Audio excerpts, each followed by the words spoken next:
Hey, what's up, everyone? I'm Reactor, and this is Quinn, and today's article comes from BBC.com and says NASA's Mars InSight mission heads for 7 minutes of terror. Like, what does that mean? Are they talking about like the 7 minutes of like landing?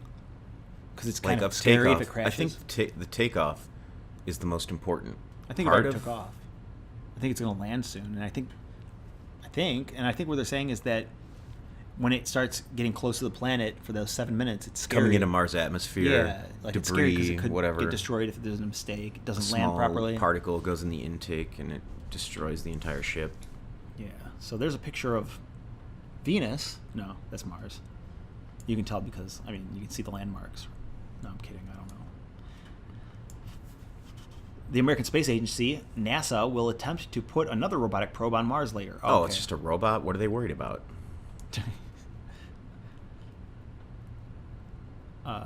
Mars is a planet entirely inhabited by robots. It's pretty interesting. That could work. It'd No, just it be is scary because it already if they start, is inhabited by robots. I mean, once they become self-aware, how do you stop them? Self-aware Mars rovers.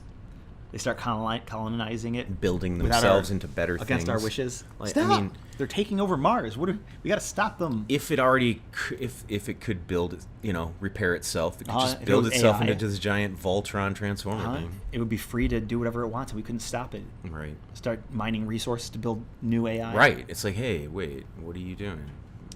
The InSight lander is being targeted at a flat plane just north of the planet's equator called Elysium Planitia.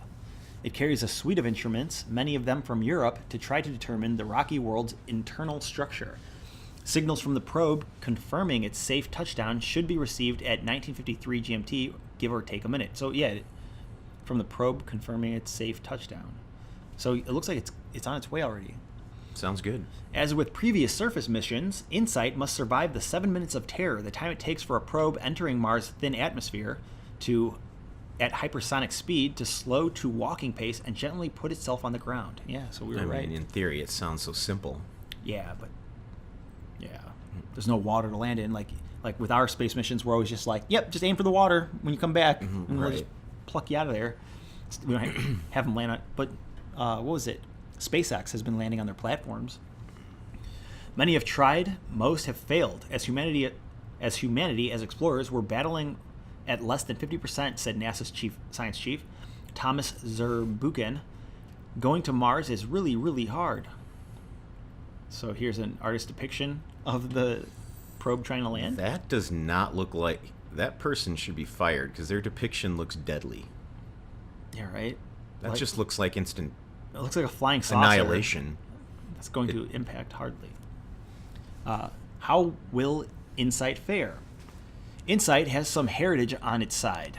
It'll be using the exact same combination of heat shield, parachute, and retro rockets that proved so successful in positioning NASA's Phoenix probe in Mars Arctic in 2007. Oh. I know we have 2 rovers there, right? I think so. And one of them recently went out of commission because it finally just died out because it was 20 years old as far as I know. Right. Maybe the 90s is when we sent the first one. Engineers here at Mission Control on the Jet Propulsion Laboratory campus in California have a quiet confidence in the outcome as a result. That said, they are also very aware of the statistics. So, one thing that I want to point out is animals usually behave in the same way. So this is one of the reasons why I believe that extraterrestrial...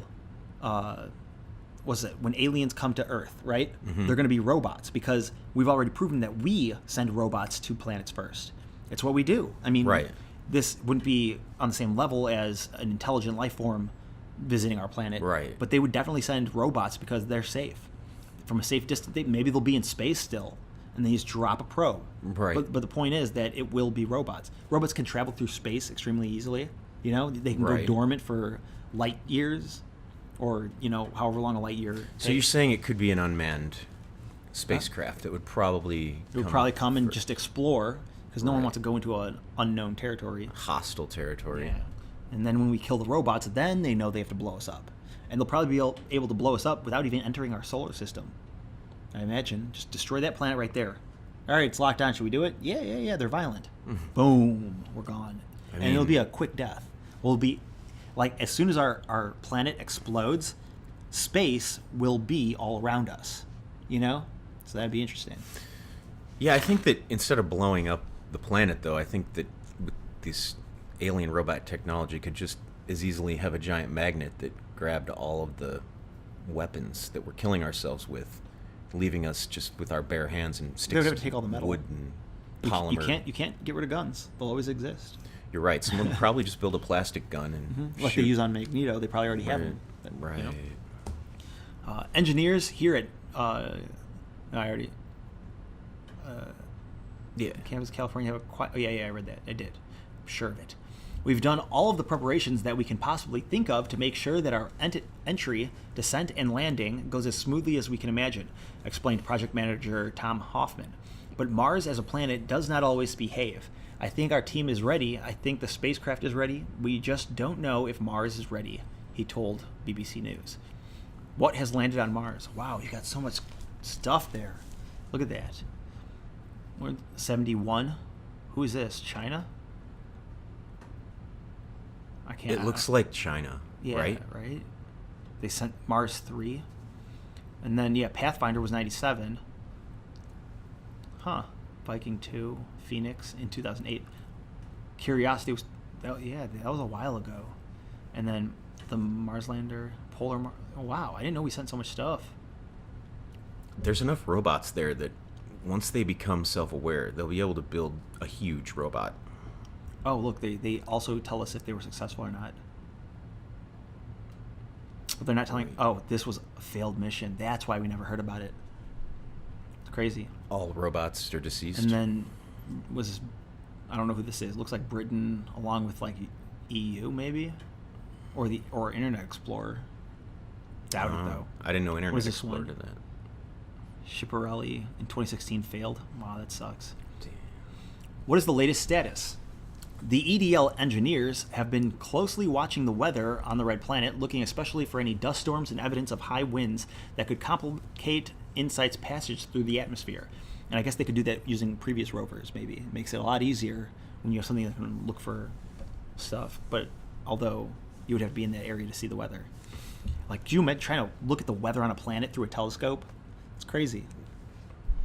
The probe's trajectory was altered ever so slightly on Sunday to ensure it is lined up perfectly with the targeted landing zone on Elysium Planitia. There's very little now that NASA teams can do to influence the outcome. The whole process is necessarily automated because commands take 8 minutes to traverse the 146 million kilometer distance between Mars and Earth. You cannot use a joystick to control a far-off probe. InSight will transmit messages as it heads down to the surface. These will be relayed back to Earth via 2 small satellites flying overhead. So we have satellites on Mars. That makes sense. That's cool. Radio telescopes at Earth will also be tracking the probe's progress just in case the primary communications link falls over. Assuming it lands in one piece, InSight is programmed to take a quick picture of its immediate surroundings. This could come back within the first 30 minutes on the surface.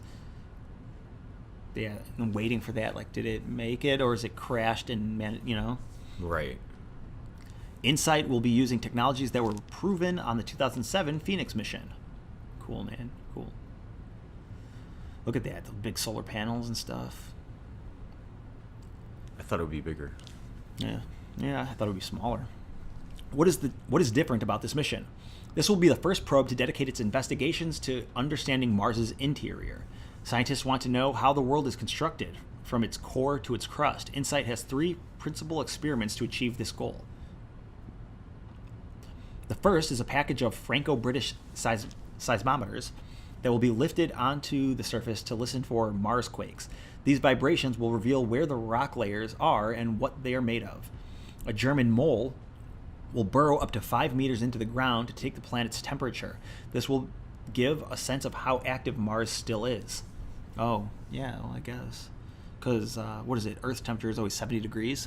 That's why, like, those Earthship homes are done well. If you face the sun and then you're in the ground, you stay 70. Buried, right. The third experiment will use radio transmissions to very precisely determine how the planet is wobbling on its axis. Deputy project scientist Suzanne Smrecker uses this analogy.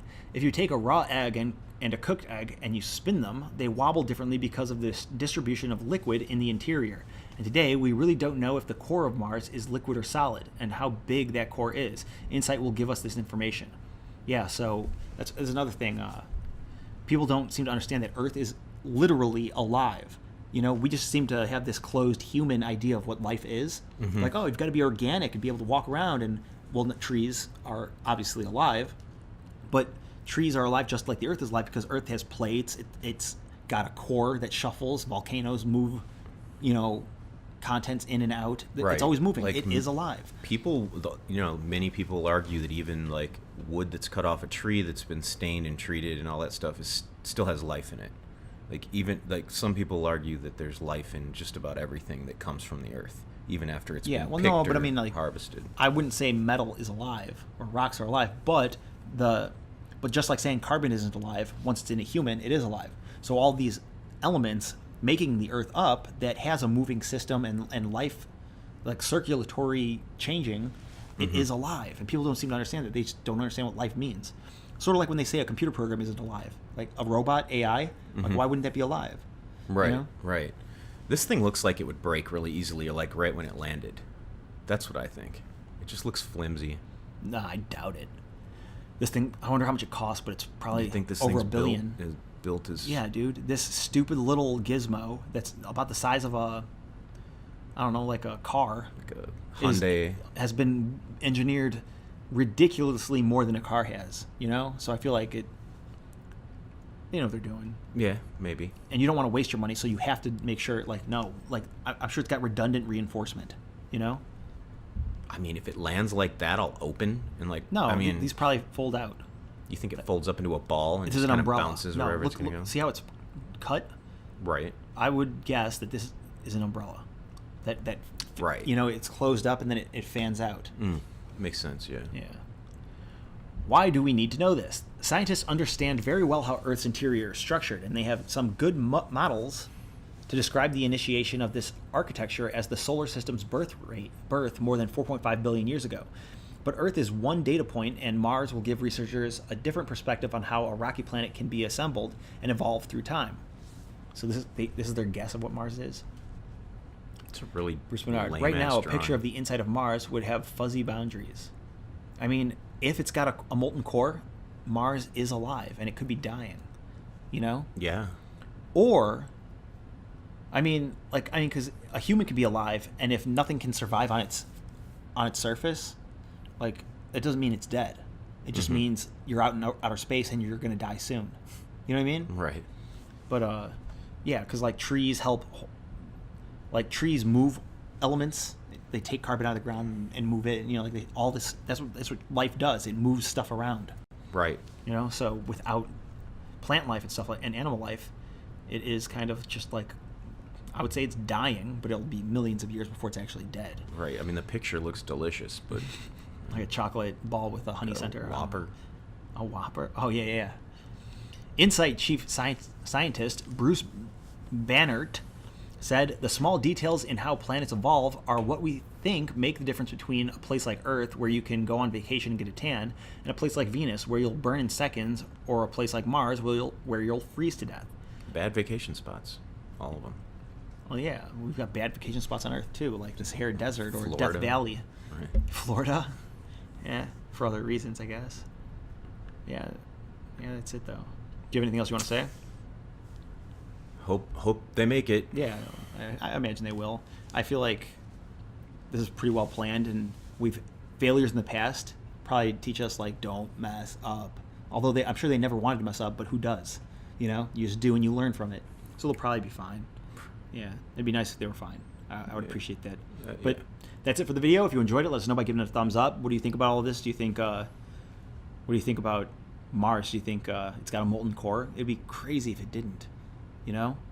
But the fact that it spins on its axis, I imagine that would say that it does, right? Or it's just spinning dead. Dead bodies can move. I mean, right? I don't think any of the planets are dead. Honestly, that's what it would say. Like, I think they're all alive in some way. Yeah, I guess. I mean, why would they not be? But I mean, like, Jupiter could be just an accumulation of gas that is literally not even a solid planet. It probably has a core though. Mm. You know, Yeah. and then it might be molten. But Yeah, yeah, you're right, it's possible. Other than that, check the description for our Patreon link if you want to help us, and thanks for watching.